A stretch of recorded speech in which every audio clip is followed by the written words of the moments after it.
Okay, we're going to talk about the Sanger method for DNA sequencing here, sometimes called the chain termination method. And this was invented by Sanger in 1977. He got the Nobel Prize for it. Before this, people could sequence DNA a bit, but it was very clumsy and it could never have been developed for large scale use. Sanger was one of the few people who got 2 Nobel Prizes. He got one for sequencing the amino acid sequence of insulin, so he's into amino acid sequence of proteins, and then later on he got into sequencing the nucleotide, the base sequence in DNA. Right, so the method he developed in 1977 was miniaturized and it was automated. It was a method that was used to determine the human genome, which completed about 2006 or something, I think, using this method. But since then, there are now new, much faster ways of doing it, and a whole quantum leap faster. So this isn't used so much for that now. Right. So how does it work? Now, before we can look at it, we need to look at DNA synthesis, because this method is based on creating a new DNA strand from the template for the other one that exists. Now, DNA polymerase is the enzyme which is used here. Now, DNA polymerase, right? It works. It needs a template strand. Okay, it copies a strand. So there's the template strand, which is running 3' to 5'. That tells you which end of the ribose sugar is there. And this, it can't just start. Right. So let's say you've got some sequence of. Let's say you've got. Sorry. Let's say you've got a certain sequence here, TTAGCAT or something, right? It can't just start sequencing, making the strand here. It needs a primer. It can only add on to a strand that's already existing, so you need a primer there. So there's the primer is a little bit of DNA, which base pairs to that bit there, and that's running 5' to 3'. Now the raw materials it needs, the monomers it needs, are not the nucleotides but the trinucleotides. So you need deoxy ATP, you need deoxy CTP, deoxy GTP, and deoxy TTP. Let's just remind ourselves what those structures look like. So you're going to have a sugar, the base on it, and then you're going to have 3 phosphate groups there. Okay, so ATP. Now, when you form the chain, what happens is it's only this phosphate, which is part of the sugar phosphate backbone. These 2 phosphates get cleaved off, and that provides the energy. That's quite exothermic. That provides the energy for the process. So that's why you need the trinucleotide. You don't. It's not just the triphosphate, not just the monophosphate, not the trinucleotide. Sorry. So now, in addition to these, when you're using the Sanger method, you use a funny version of these. Okay, so you use a dideoxy ATP. I do these in different colors. I'll tell you why. You need dideoxy CTP, dideoxy GTP, and dideoxy TTP. Now these are called the chain terminators, this lot here, okay? Because what they've got is they're missing an oxygen atom from carbon atom number 3 there. That's why it's dideoxy. They're missing, sorry, they're not missing a carbon atom, they're missing an oxygen atom, sorry. So instead of having an OH there, they should have an OH there. They haven't, they've just got an H. And that OH is needed to link to the next one along, okay? So it's needed to form link to the next sugar in the DNA. So if that's missing from number 3, DNA synthesis is going to stop there. So let's see what happens here. We've got a mixture of our proper trinucleotides. So, and we've got our DNA polymerase in the mixture. So we've got our strand. This would be the strand that we're trying to sequence. So it starts filling in the nucleotides fairly normally. So let's say it gets up to there. So it will fill an A there, an A, a T, a C, and a G there. Let's see, by chance now, what happens here is, instead of getting the normal TTP, you get the dideoxy.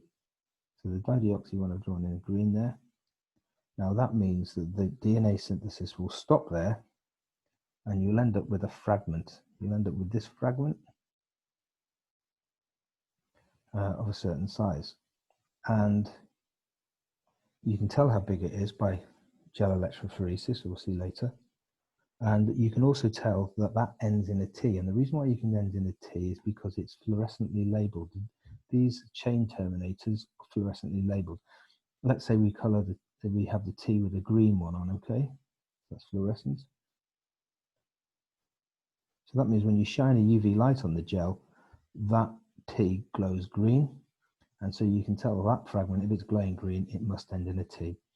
If it ended in the ATP, then it would glow red and purple for the CTP, yellow for the GTP. So you can tell which base a fragment ends in. So let's see how this works. And so we've got a little, right, so here's what we're going to do. This is the strand we're going to try and sequence. That black one there. Now I put the sequence down there, but we don't know that. That's what we're trying to find out. Now here's our reaction mixture. Okay, so in our reaction mixture,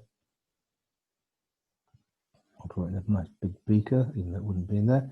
So you get multiple copies of the DNA you're going to sequence. And that's, to get multiple copies, you need to clone it, or you could do the polymerase chain reaction to get multiple copies, either one of those two. But you need lots and lots of bits of identical DNA. You also need your the normal trinucleotides, the D nucleotide triphosphates, and you also need this lot here, the dideoxys, and they're fluorescently tagged, different color for each base for A, T, G, and C. Okay, and of course you're also going to need DNA polymerase in there. So you let that mixture work, and it's going to make a load of DNA, and then what you do is you take a sample from here when it's finished, and you put it into a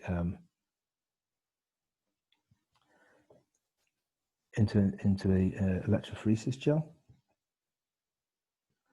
and it's going to run in this direction. So it's going to run from the strands of DNA are negatively charged, so they're going to move in that direction towards the positive voltage.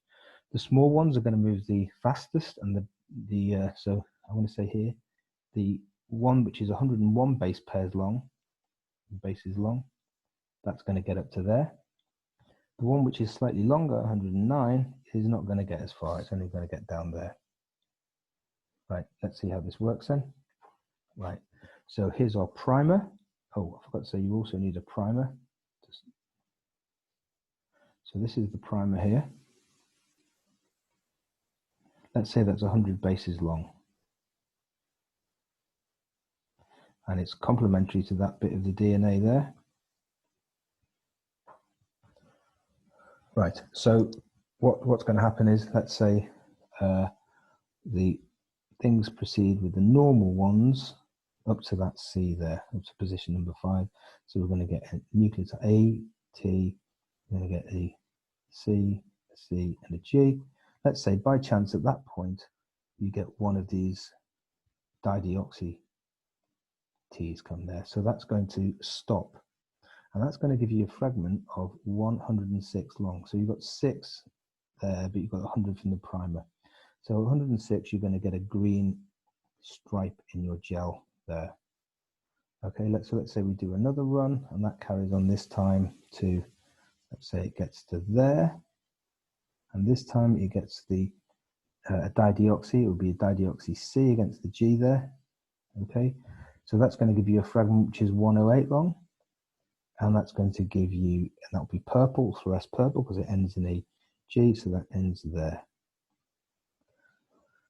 Right, so let's just do one more, but I think you can see where this is going now. So let's say this time it only gets up to that A there, so you get a dideoxy T there. So that position 2, you're going to get the dideoxy T there.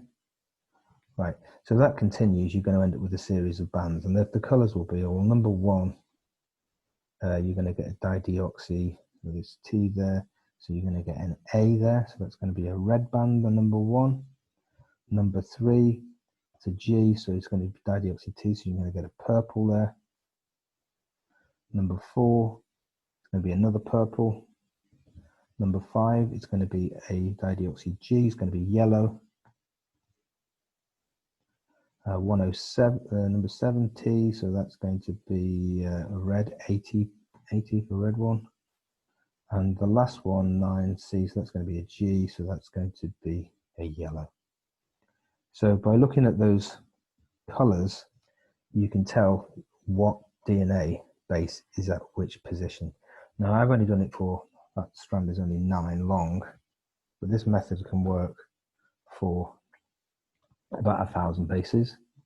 So you have pretty long gels, and they have to be pretty good resolution, because you have to tell the difference between, you know, one base longer, and that's why it can work up to about 1,000 bases. After that, you can imagine it's very difficult to separate as you get bigger. You know, the difference between 1,000 and 1,001, they're not going to be very separate from each other, the bands. So that's about the limit of it. Also, this isn't really done on normal gels. It's done in a capillary. The electrophoresis is done in a capillary, and the fragments will move along in that direction. And at this end here, you have your UV source and your detector on that side, and that detects what color the fragment coming off is. So that is the basis of the Sanger method. So you can do all of these little fragments, and then you have to piece, you know, each fragment's going to be 1,000 long, and then all those individual fragments have to be pieced together to make up the whole chromosome, and then eventually from all 23 chromosomes of the human genome. So it's like a huge, you know, 3 × 10⁹ bases. So there's a lot of separate fragments to be sequenced. Just a little bit more on the chemistry there. So yeah, if we just have a look at the ribose molecule. So this would be ribose, and this is ribose with a base attached. So you get a base attached to that carbon, and you've got another carbon there, CH2, and right, the carbons are numbered like this: 1, 2. This is number 3, 4, and 5. Now that's ribose. If I get rid of that OH there, that's deoxyribose. If I get rid of that one there on number 3, that's dideoxy. And that is the one that is used in the Sanger method, because normally this oxygen is required to join onto the phosphate. There's a phosphate. I'm drawing it just with a P with a circle. I've drawn it properly. Okay, that, and then that is going to be joined onto the 5' of the next. So there's the carbon atom number 5 of the next one along, and so on. The chain continues. So in the dideoxy, where you don't have that oxygen, you can't have any. The polymerization has got to stop.